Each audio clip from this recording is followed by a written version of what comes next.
14歲嘅瑤瑤全身腫瘤，情況急轉直下。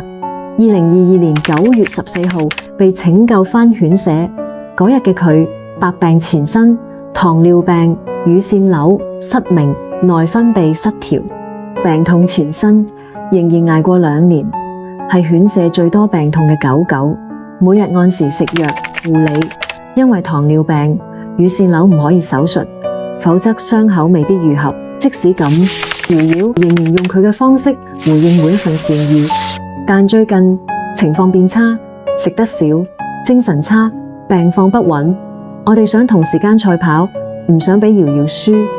希望大家為瑤瑤集氣，陪住佢一齊撐過呢段難關。